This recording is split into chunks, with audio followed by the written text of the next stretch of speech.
Hello friends, स्वागत है आप लोगों का हमारे चैनल टेक्निकल मंटू में। तो चलिए आज एक बहुत बड़ी न्यूज़ निकल कर आई है बेल्ट्रॉन के ऑफिशियल वेबसाइट से। तो क्या न्यूज़ है, चलिए हम लोग देखते हैं। बेल्ट्रॉन की ऑफिशियल वेबसाइट से जो डाउनलोड किया है हमने, वहाँ पर कंप्यूटर डाटा एंट्री ऑपरेटर के लिए एक न्यूज़ आई है। बहुत ही बड़ी खुशखबरी है कंप्यूटर ऑपरेटर्स के लिए जिनकी वो तैयारी कर रहे हैं। तो चलिए समय को ज़्यादा बर्बाद नहीं करते हुए हम लोग सीधे चलते हैं कंप्यूटर स्क्रीन पर और देखते हैं क्या है। तो ये जो हमारा नोटिस है ये कंप्यूटर ऑपरेटर के लिए है, डाटा एंट्री ऑपरेटर के लिए ऑनलाइन रजिस्ट्रेशन की सूचना। ये 2 तारीख को रिलीज हुई है Bihar state electronics development corporation limited की तरफ से। शॉर्ट फॉर्म इसका बेल्ट्रॉन है, BSEDC, जिसको हम लोग बेल्ट्रॉन बोलते हैं। तो चलिए पढ़ते हैं एक तरफ से कि क्या आखिर इसमें दिया गया है। Bihar state electronic development corporation limited Beltron man power agency के माध्यम से राज्य सरकार के विभाग कार्यालयों निकायों में अधियाचनाओं के विरुद्ध संबंध के अधिकार में डाटा एंट्री ऑपरेटर की सेवा उपलब्ध कराई जाती है। यह क्या करवाती है? डाटा एंट्री ऑपरेटर उपलब्ध करवाती है, जो कि बेल्ट्रॉन एक एजेंसी है जिसके लिए ऑनलाइन रजिस्ट्रेशन का जो दिनांक है 20/2/2024 यानी कि मंगलवार से वेबसाइट जो यहाँ पर दिया हुआ है, इसी वेबसाइट पर जाकर आप लोग रजिस्ट्रेशन कर सकते हैं। चलिए जानते हैं इसके लिए हमारे पास योग्यता क्या होनी चाहिए।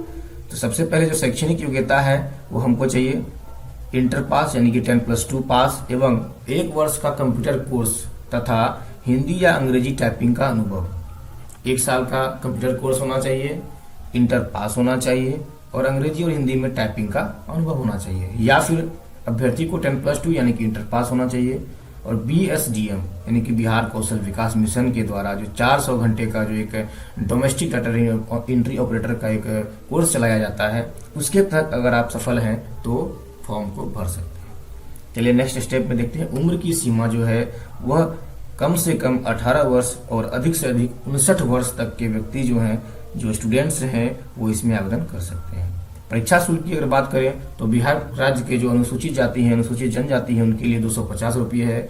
स्थायी निवासी जो है बिहार राज्य के आरक्षित एवं अनारक्षित वर्ग की जो महिला विधवा है उनके लिए भी 250 रुपये है।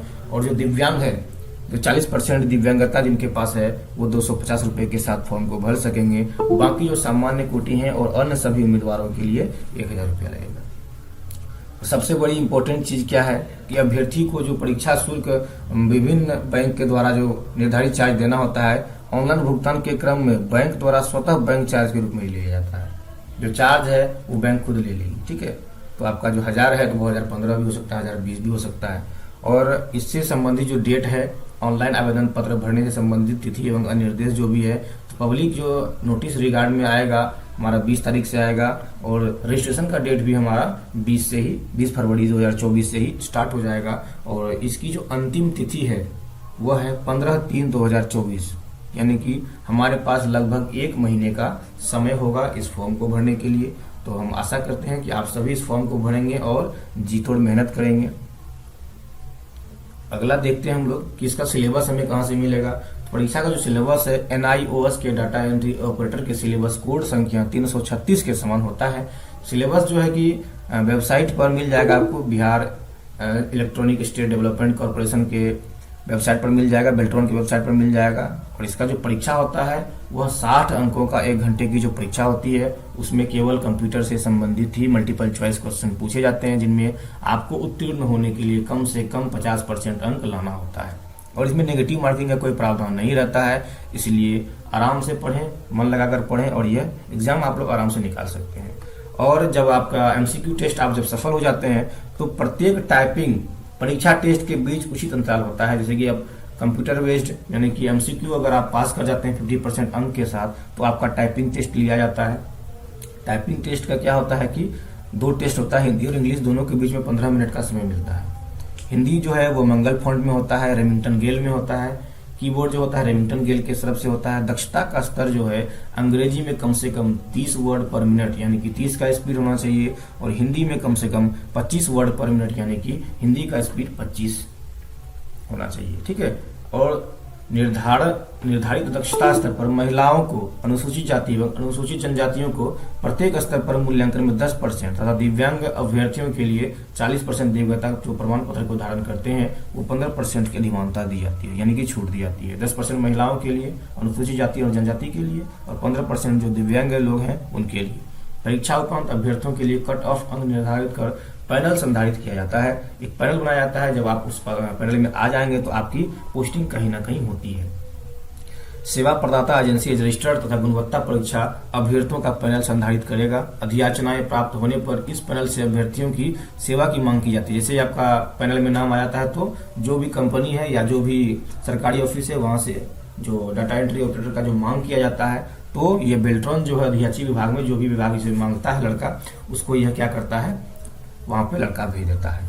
हिंदी टाइपिंग परीक्षा के प्राप्तांक के अनुसार में मेधा सूची आधारित पैनल बनाई जाएगी तथा विभागीय कार्यालयों इकाइयों से प्राप्त योजना के विरुद्ध पैनल से प्रतिनियुक्ति में 100% पॉइंट आरक्षण रोस्टर के नियम अनुसार पालन किया जाता है। और ऑनलाइन आवेदन फॉर्म के अनुसार आवेदकों द्वारा निर्देशानुसार फॉर्म भरे जाएंगे एवं कागजात प्रमाण पत्र अपलोड करना होता है। उम्मीदवारों को फॉर्म भरने की पूरी सावधानी बरतनी चाहिए। अगर गलत भर देते हैं तो फिर आपके स्थान पर जो कागज अपलोड अगर गलत कर देते हैं तो आपका आवेदन स्वीकार हो जाता है समय पर।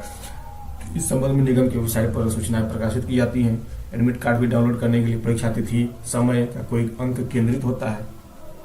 यदि कोई समस्या या शिकायत है तो उसका हेल्पलाइन नंबर दिया हुआ है 0612-2281-814 या फिर 2281-815। यह कार्यालय का नंबर है, इसको आप संपर्क कर सकते हैं। और यहाँ देखिए प्रबंध निर्देशक का साइन किया हुआ है 2 तारीख के डेट में, 2 फरवरी 2024 के डेट में। आई होप कि आप लोगों को ये न्यूज अच्छी लगी होंगी। अगर आप लोगों को न्यूज अच्छी लगी है तो हमारे चैनल को सब्सक्राइब करेंगे, लाइक करेंगे और अपने दोस्तों के साथ शेयर करेंगे।